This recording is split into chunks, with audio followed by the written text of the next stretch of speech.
Barack Obama's camp firing back after widespread claims on the right that he needed to lead President Biden off stage after Biden appeared to freeze up at the end of a weekend fundraiser in L.A. So Eric Schultz is a senior Obama advisor, and he has put out a statement saying, quote, "This did not happen." Now, this is in response to a tweet by the New York Post, which is pushing the claim of Biden freezing up. So here is the video that the Post linked to in its article that many have seized on.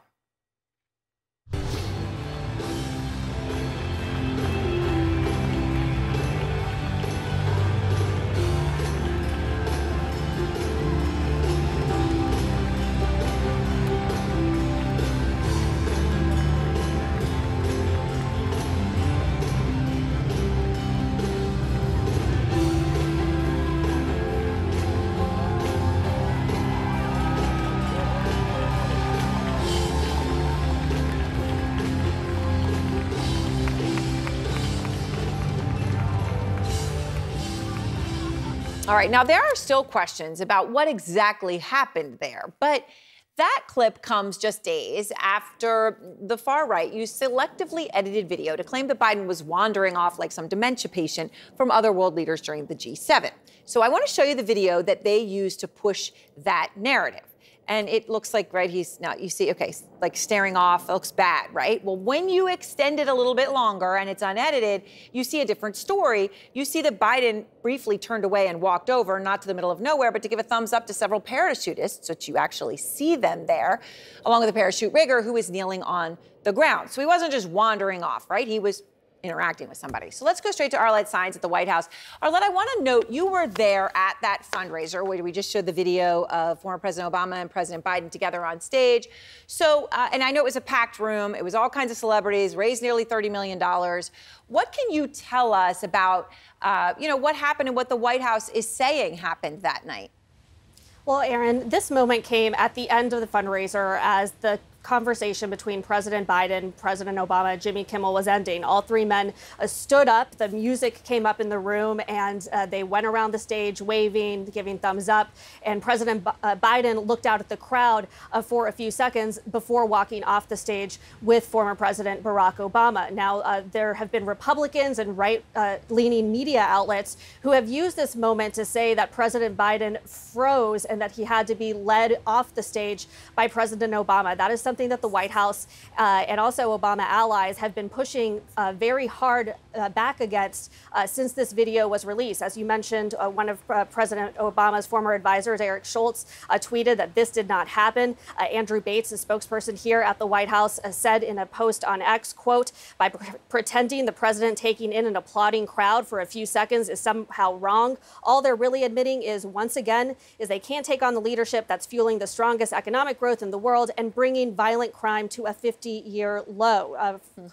White House Press Secretary Karine Jean-Pierre, in the briefing today, when she was specifically asked about this, said that Obama and Biden are friends, and what you saw was that they were friends, and that you saw President Biden walking out with Obama with his arm around him. But it does come at a time when the White House has been pushing back on some of these types of videos and these narratives taking hold in many right-leaning publications, I should say. You noted that video from the G7 last week. And today, White House Press Secretary Karine Jean-Pierre pushed back on some of these types of videos, saying that they are done in bad faith. And that is how the White House is responding to these types of videos this evening. All right, Arlette, thank you very much. David Urban and Jamal Simmons are now out front. I mean, the one at the G7 very clearly shows when you extend it that he was interacting with a parachutist on the ground. Extremely different than the way the clip had been cut before.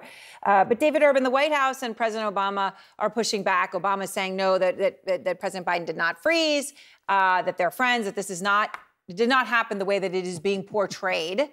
So what do you think? Is it time for people to stop selectively clipping videos and putting them out? No, come on. So first, let's go back to the G7, right? So the rest of the G7 leaders are they're standing there. They're all kind of hanging out together. They clearly know there's a photo going to be taken, or they know their schedule, what's going to happen next. And apparently the president forgot what's going to happen next. Look, I know he turned around, he went over. Well, maybe he just wanted to interact with the parachutist who was flying into the ground. I mean, you know what? Listen, Aaron, maybe he did, but why the rest of the G7 leaders, the prime minister of Italy went over and grabbed him and pulled him back in.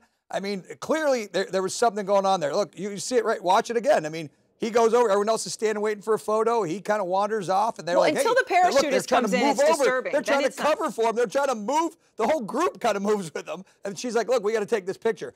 The video that you just showed with President Obama, I don't know how more clearly it can be demonstrated. That is not doctored. It is not selectively edited. He was standing there for whatever reason. Maybe he was taken in the crowd. I don't know. I'm not saying he froze. I am not saying that.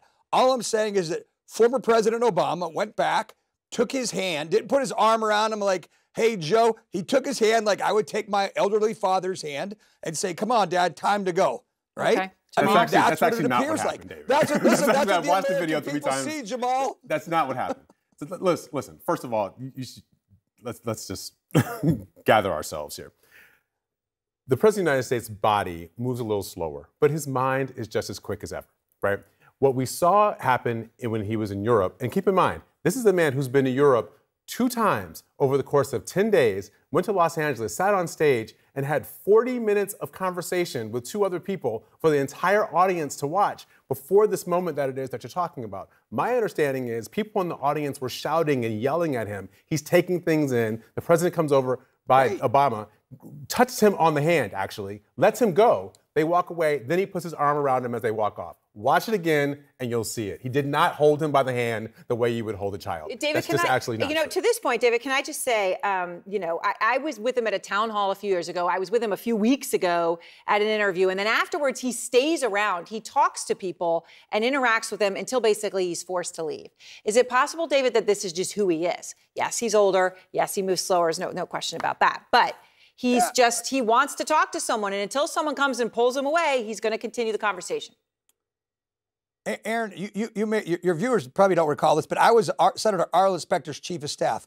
My former boss, Arlette Specter, and Joe Biden were very close friends. I used to ride the Acela from Washington, D.C. to Wilmington, Delaware with Joe Biden. I could tell you, President Biden likes to talk. I guarantee you that. I know that firsthand.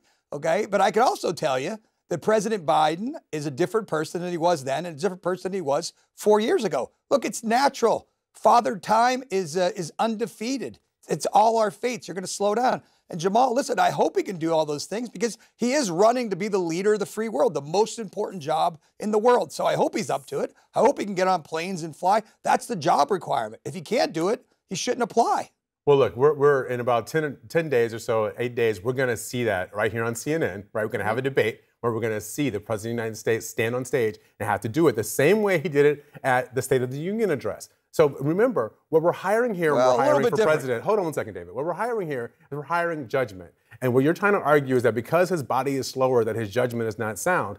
I would say that's not true. Meanwhile, we have Donald Trump, who claimed his judgment was sound in 2020, who told Bob Woodward that he did not tell Americans how bad COVID was going to be because of the politics, that he did not for 3 months, did not let them have briefings about COVID because of the politics. And then in August 2020, did not weaken the standards for testing because he didn't want the testing numbers to go high because of politics. That's bad judgment. And that's the reason why we need to pick Joe Biden again, because he's somebody concerned about the people, but Donald Trump seems to only be concerned about himself.